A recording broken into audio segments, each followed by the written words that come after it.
ओम सहनावतु सहनौ भुनक्तु सह वीर्यं करवावहै तेजस्विनावधीतमस्तु मा विद्विषावहै।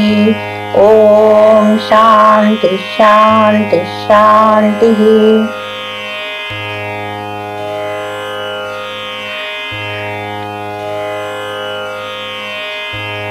रसविमान अध्यायात हितमेव अनुरुध्येत असा आहार विधी विशेषायतन प्रकरणाचा उपोद्घात करून तत्र खलु इमानी अष्टौ आहार विधी विशेषायतनानि भवन्ति असा उपक्रम केलाय। या प्रकरणाचा उपसंहार त्रिविध कुक्षीय अध्यायात आहार विद्यायतनानि चाष्टौ सम्यक परीक्ष आत्महितं विदध्यात् या सूत्रानं केलाय। आहार विधी याचा अर्थ आहाराच्या सूप, युष, मांसरस इत्यादी विविध कल्पना, त्यांचे विशेष म्हणजे हितत्व आणि अहितत्व। या हिताहितत्वाला आयतनभूत अर्थात कारणीभूत 8 घटक सांगितलेले आहेत। प्रकृती, करण, संयोग, राशी, देश, काल, उपयोग संस्था आणि उपयोक्ता। आहार विधी विशेषायतन प्रकरणाचे हे 8 उपविषय आहेत। या 8 निकषांवरून आहाराचे हितत्व आणि अहितत्व निर्धारित करावं आणि हित आहाराचं सेवन करावं। या 8 घटकांपैकी राशी हा हेतू आहाराचा हीनयोग आणि अतियोग या स्वरूपात अहित अर्थात रोग हेतू ठरतो। अन्य 7 हेतू मिथ्यायोग स्वरूपात अहित अर्थात रोग हेतू होतात। जसं सूत्रस्थानात 3 शनी अध्यायात म्हटलंय, मिथ्यायोगो राशीवर्जेषु आहार विधी विशेषायतनेषु उपदेक्ष्यते। विषमाशनज यक्ष्म्यामध्ये म्हटलं आहे, पुरुषो मतिमान प्रकृती, करण, संयोग, राशी, देश, काल, उपयोग संस्था उपशयात अविषमम आहारम आहरेत। बुद्धिमान पुरुषाने प्रकृत्यादिकांचे परीक्षण करून अविषम आहार सेवन करावा, हितमित आहार करावा, योग्य काळी आहार सेवन करावा, कारण विषमाशनामुळे अनेक कष्टसाध्य व्याधी होतात। या 8 निकषांमधला पहिला आहे प्रकृती। तत्र प्रकृतिरुच्यते स्वभावहायः सहा पुनः आहारौषध द्रव्याणां स्वाभाविको गुरुवादी गुणयोगः। प्रकृती याचा अर्थ आहे स्वभाव। द्रव्य उत्पन्न होताना त्याच्या ठिकाणी असणारा गुरुवादी गुणांचा विशेष संयोग हा त्या द्रव्याचा स्वभाव असतो। ज्याप्रमाणे माश हे द्रव्य स्वभावतः गुरु आहे, मुद्ग हे द्रव्य स्वभावतः लघु आहे, मधु स्वभावतः गुरु रुक्ष शीतवीर्य आहे, क्षीर घृत रसायन आहे, विष स्वभावतः सर्व धातूंना विरुद्ध आहे। दुसरा हेतू आहे करण। करणं पुनः स्वाभाविकानां द्रव्याणां अभिसंस्कारः संस्कारो हि गुणांतराधानम उच्यते। करण याचा अर्थ आहे संस्कार। संस्कार म्हणजे गुणांतराधान अर्थात द्रव्यामध्ये अन्य गुणांची स्थापना। चरक संहितेमध्ये स्वभावोपरम सिद्धांत सांगितलेला आहे। या सिद्धांतानुसार कोणताही भाव पदार्थ जसा उत्पन्न होतो तसाच नष्ट होतो, त्याच्यामध्ये अन्यथा क्रिया अर्थात बदल संभवत नाही, त्याचा स्वभाव बदलता येत नाही आणि संस्कारांनी तर अन्य गुणांची स्थापना सांगितलेली आहे। त्यामुळे असं वाटतं की संस्कार हा हेतू स्वभावोपरम सिद्धांताच्या विरुद्ध आहे, परंतु तसं नाही। संस्कार हा हेतू स्वभावोपरम सिद्धांताच्या विरुद्ध नाही। कोणताही भाव पदार्थ उत्पन्न होताना अनेक गुणधर्मांसह उत्पन्न होतो। त्यातील काही गुणधर्म व्यक्त असतात, काही अव्यक्त असतात जे कालांतराने व्यक्त होतात। जसं आम्रफल उत्पन्न होतं तेव्हा कषाय रसात्मक हरितवर्ण असतं, त्यानंतर मधुर रसात्मक आणि पीतवर्ण होतं। नवजात अर्भक दंतविहीन असतं, कालांतरानं दंतोत्पत्ती होते। कालाप्रमाणेच तोयाग्नी सन्निकर्ष, शौच, मंथन, देश, वासन, भाजन, भावना, पेषण, संयोग, अभिमंत्रण इत्यादी हेतूंमुळेही द्रव्यांमधील अव्यक्त गुणधर्म व्यक्त होऊ शकतात, व्यक्त गुणधर्म अव्यक्त होऊ शकतात। ज्या हेतूंमुळे किंवा प्रक्रियांमुळे असं गुणांतराधान होऊ शकतं ते हेतू पुरवणं किंवा ती प्रक्रिया करणं याला संस्कार असं म्हणतात। संस्कारांच्या सहाय्यानं अन्न आणि औषधी यांच्यामधले हित गुणधर्म व्यक्त करता येतात, अहित किंवा अनावश्यक गुणधर्म अव्यक्त करता येतात. उदाहरणार्थ, तांदूळ धुवून त्यात पाणी घालून त्याच्यावर अग्निसंस्कार केला तर लघु स्वभावाचा भात तयार होतो. दह्यावर मंथन संस्कार केला तर दह्याचा शोथकृत हा स्वभाव बदलून ते शोथघ्न होतं. संस्कारांनी कोणते गुणधर्म व्यक्त होऊ शकतील हे संस्कारांवर अवलंबून नसतं, तर त्या द्रव्यावर अवलंबून असतं. द्रव्य उत्पन्न होताना जे गुणधर्म द्रव्यामध्ये नसतील ते संस्कारांनी नव्याने उत्पन्न करता येत नाही. द्रव्यांमध्ये शक्य गुणधर्मच व्यक्त होऊ शकतात. त्यामुळे एकाच संस्कारानं भिन्न द्रव्यांमध्ये भिन्न गुण व्यक्त होऊ शकतात. जसं अग्निसंस्कारानं बहुधा सर्व द्रव्यांमध्ये लघुत्व व्यक्त होतं, परंतु दुधामध्ये मात्र गुरुत्व वाढत जातं. अन्नद्रव्ये आणि औषधी द्रव्ये काही कालानंतर हीनवीर्य होतात, मात्र आसवारिष्ट कालसंस्कारामुळे वीर्यवान होतात. आहाराच्या हिताहितत्वाचे निर्धारण करणारा तिसरा निकष आहे संयोग.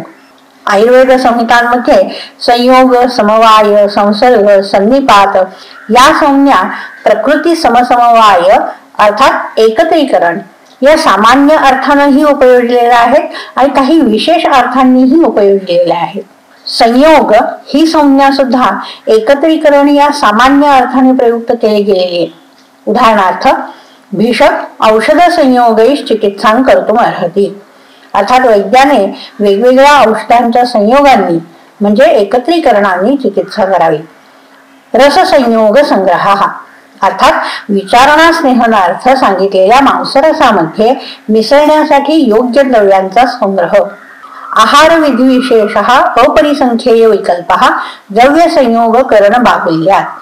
यावर चक्रपाणी म्हणतात, संयोग हा आहार द्रव्यानां मेलक. संयोग म्हणजे आहार द्रव्यांचं एकत्रीकरण. शुकधान्यादी द्रव्य, आहार द्रव्यांचे एकत्रीकरण, संस्कार यांच्या बहुलत्वामुळे अर्थात प्रचुरत्वामुळे आहार विकल्प असंख्य. तस्य साधनम साधन संयोगमेव विद्यात्.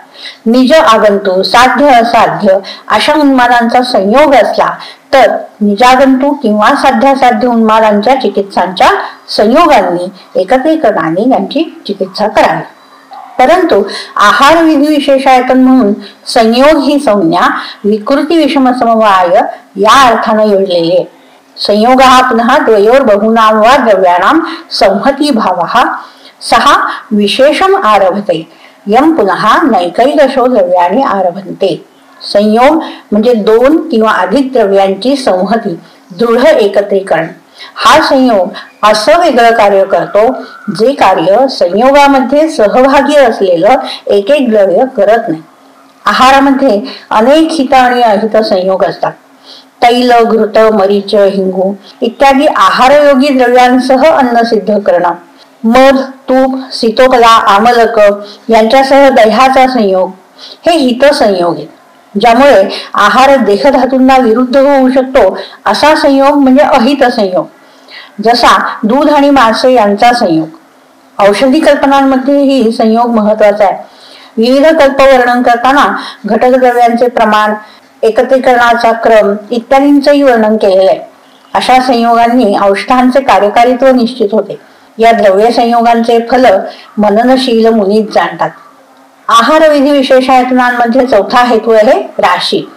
राशीस्तु सर्वग्रह परिग्रह मात्रा मात्र फल विनिश्चयार्थ. राशी याचा अर्थ समूह, धान्यकूट अर्थात आहाराचं प्रमाण.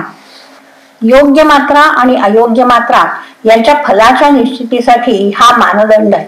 हे आहाराचे प्रमाण दोन प्रकारे मोजता येतं. एक सर्वग्रह, दोन परिग्रह. तत्र सर्वस्य आहारस्य प्रमाणग्रहणम एकपिंडेन सर्वग्रहाः, परिग्रहः पुनः प्रमाणग्रहणम एकैकस्येन आहार द्रव्याणाम. सर्वस्य हि ग्रहाः सर्वग्रहाः, सर्वतश्च ग्रहाः परिग्रहाः उच्यते. सर्वग्रह म्हणजे संपूर्ण आहार मात्रा. परिग्रह म्हणजे आहारातील घटक द्रव्यांची मात्रा. संपूर्ण आहार मात्रा निर्धारित करण्यासाठी तीन मापदंड सांगितलेले आहेत: अग्निबल, क्षुधाशांती आणि लक्षण. सूत्रस्थानात मात्राशिती अध्यायात म्हटलं आहे आहार मात्रा अग्निबलापेक्षिणी. आहार किती प्रमाणात घ्यावा हे अग्नीच्या पचन क्षमतेच्या सापेक्ष आहे. यावधी यस्य अशनम अशितम अनुपहत्य प्रकृतीम यथाकालम जरांग गच्छति तावदस्य मात्रा प्रमाणम वेदितव्यम भवति.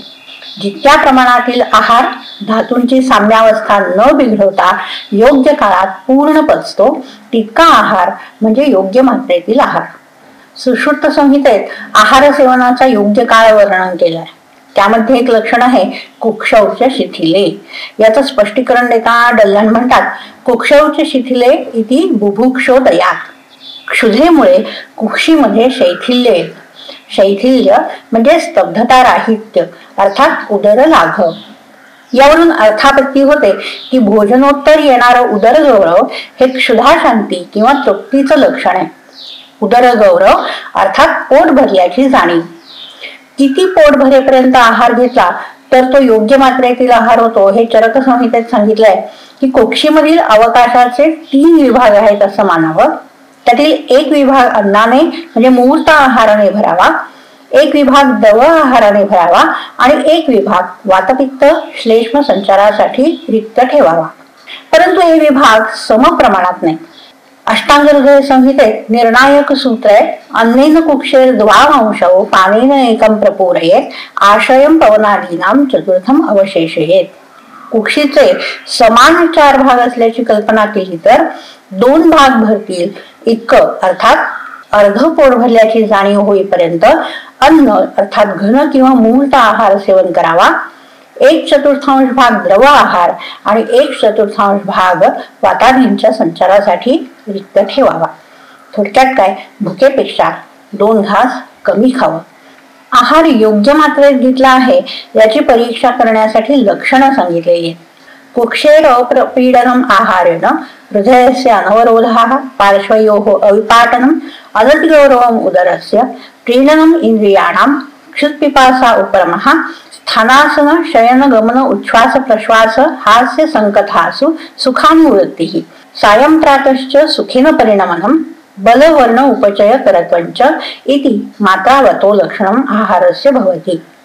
आहाराने कुक्षीमध्ये वेदना न होणं, हृदय जघडल्याप्रमाणे न वाटणं, उभय पार्श्वांमध्ये कापल्याप्रमाणे वेदना न होणं, पोट खूप जड न वाटणं, इंद्रिय प्रसन्न होणं, क्षुधा आणि पिपासा यांची शांती होणं, एका जागी उभे राहणे, बसणे, आडवे होणे, चालणे, श्वासोच्छ्वास, हसणे, बोलणे या क्रिया सुखपूर्वक काही त्रास न होता करता येणं, संध्याकाळचं भोजन सकाळी आणि सकाळचं भोजन संध्याकाळी सुखानं पचणं, आहाराने बल वर्ण उपचय ही कार्य उत्पन्न होणं हे योग्य मात्रेतील आहाराचं लक्षण आहे.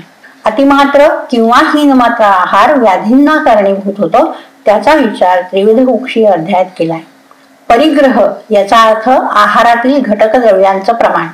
जसं शूकधान्य, शमीधान्य, मांस, शाक, फल, हरित, दुग्ध, दुग्धविकार, इक्षुविकार, कृतान्न, आहारयोगी द्रव्य, जल यातील कोणती द्रव्य आहारात किती मात्रेत असावी याचा विचार आवश्यक आहे. या मात्रेचे निर्धारण अनेक घटकांच्या सापेक्ष आहे. काही द्रव्य शरीर धातूंना अनुकूल असतात, काही प्रतिकूल, काही स्वभावतः रसायन असतात, काही अग्निवर्धन, काही दोषप्रशमन, काही स्वस्थ हित, काही बृहण, काही लंघन, काही अल्पमात्रेत हित, काही विशिष्ट कालात हित. द्रव्यांच्या स्वभावाचं परीक्षण करून अग्नीच्या सापेक्ष, देशसात्म्य, ऋतुसात्म्य, देहसात्म्य इत्यादींच्या सापेक्ष आहारातील घटक द्रव्यांच्या मात्रेचा निश्चय करावा. हा निश्चय करण्यासाठी एक सामान्य नियम उपयुक्त आहे. तच्च नित्यम प्रयुंजित स्वास्थ्यम येनानुवर्तते अजातानां विकाराणाम अनुत्पत्ती करंचयत. ज्यानं स्वास्थ्याचं अनुवर्तन होईल आणि अनुत्पन्न विकार उत्पन्न होणार नाही त्यांचं नित्य सेवन करावं. जसं मुद्ग, यव, सर्पी, जांगल मांस, मधु या द्रव्यांचा अभ्यास करावा. ही नित्य सेवन करण्यास योग्य द्रव्य आहेत. शुष्क शाक, कुर्चिका, किलाट, दधी, माश, मत्स्य ही द्रव्य नित्य सेवन करण्यास योग्य नाही. पिष्टमय द्रव्य गुरु असतात, त्यामुळे तंडुल, पृथुका यांचं सेवन भोजनानंतर करू नये. चांगली भूक असताना अल्पमात्रेत सेवन करावं. सामान्यतया गुरुद्रव्य अल्पमात्रेत सेवन करावी. लघुद्रव्य अधिक मात्रेत सेवन करता येतात, मात्र अतिसौहित्य नसावे. परंतु ही गुरु लाघव चिंता जे अल्पबल अल्पक्रिया करणारे, अनारोग्य असणारे, सुकुमार सुखोचित यांच्यासाठी आहे. ज्यांचा अग्नी प्रदीप्त आहे, जे कठीण आहार घेतात, नित्य क्रियाशील असतात, ज्यांचा उदरावकाश मोठा असतो, त्यांच्यासाठी द्रव्यांच्या गुरुलघु स्वभावाचा विचार आवश्यक नसतो. अशा प्रकारे द्रव्य स्वभाव, अग्नी, देश कालात्मसात्म्य इत्यादींच्या सापेक्ष आहार घटकांच्या मात्रेचे निर्धारण करावे.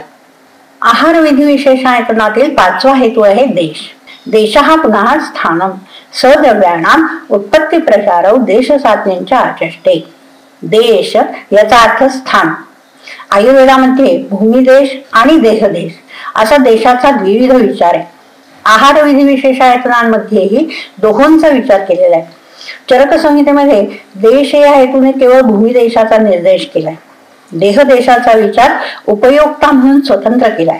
अष्टांग संग्रहामध्ये देश या संज्ञेने भूमिदेश आणि देहदेश या दोहोंचा निर्देश केलाय. उपयोक्ता म्हणून देहदेशाचा स्वतंत्र निर्देश नाही. त्यामुळे अष्टांग संग्रहामध्ये सप्ताहार कल्पना विशेष हेतू वर्णन केले. चरकाचार्यांनी देशाचा विचार द्रव्य सापेक्ष आणि साध्य सापेक्ष करावा असं म्हटलेलं आहे.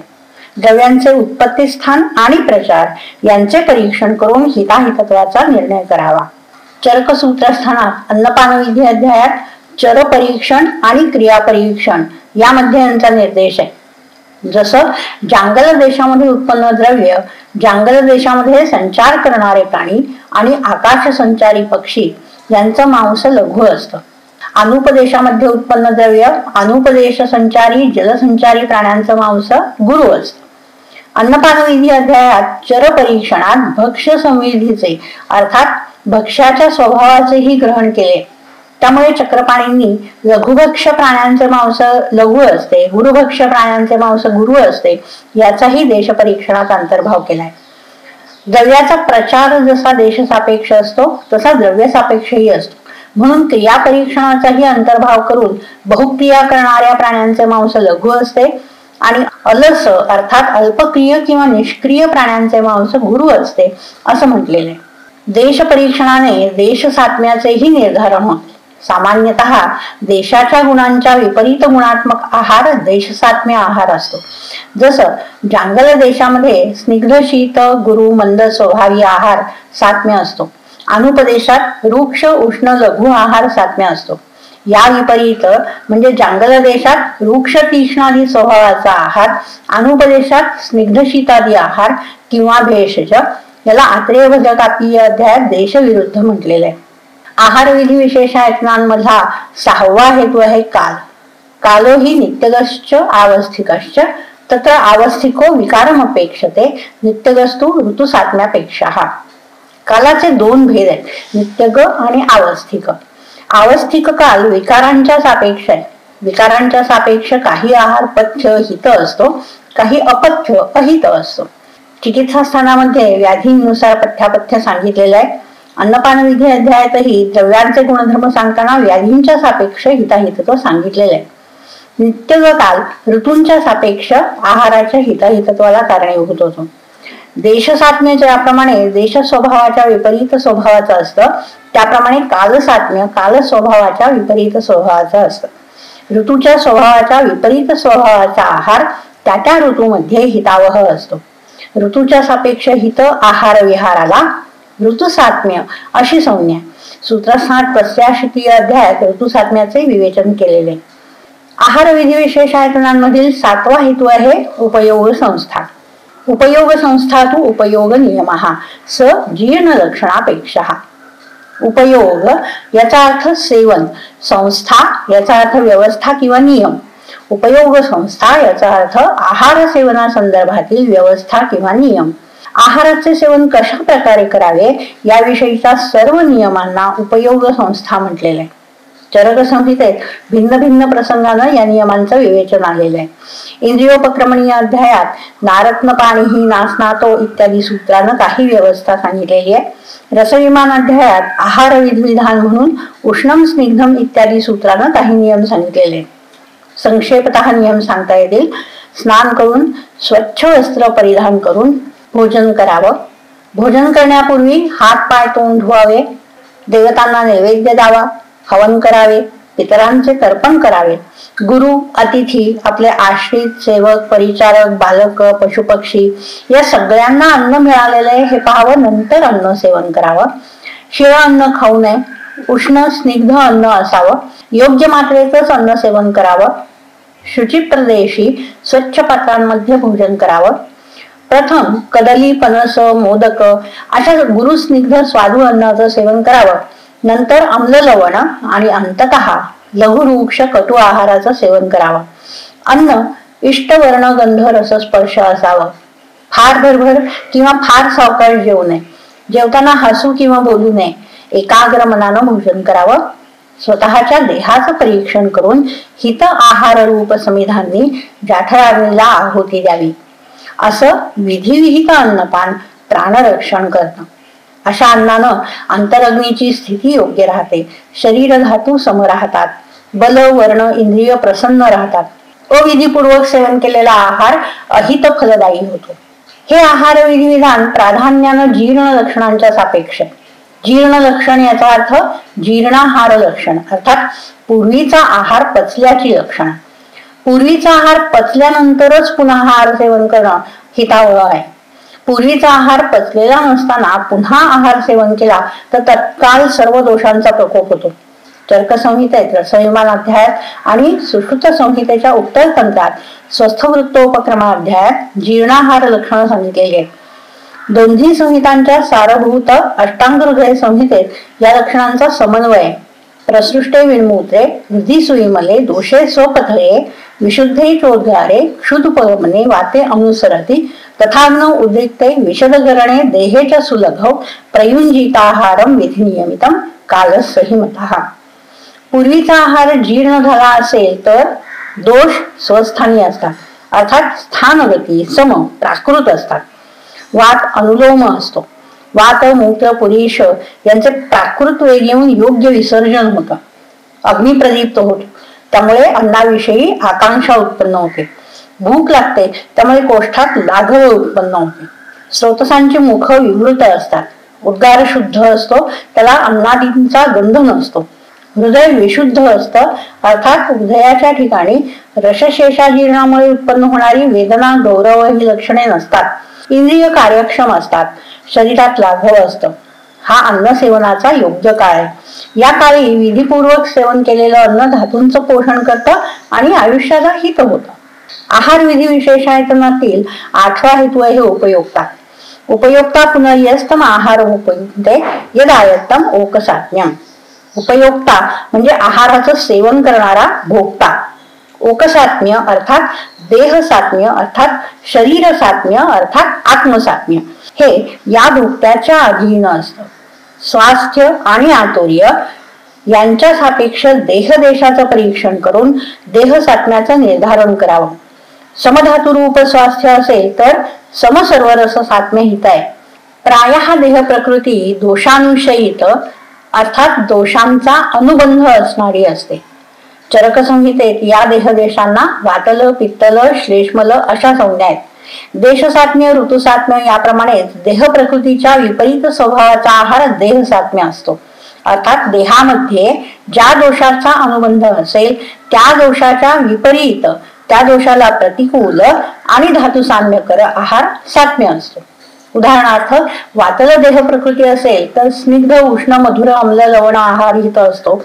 पित्तल देह प्रकृती असेल तर मधुर, तिक्त, कषाय, शीत आहार हित असतो. श्लेष्मल देह प्रकृती असताना रूक्ष, तीक्ष्ण, कटु, तिक्त, कषाय आहार हित असतो.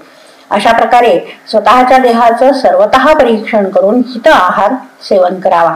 अशाच व्हिडिओसाठी माझा चॅनल सबस्क्राईब करा.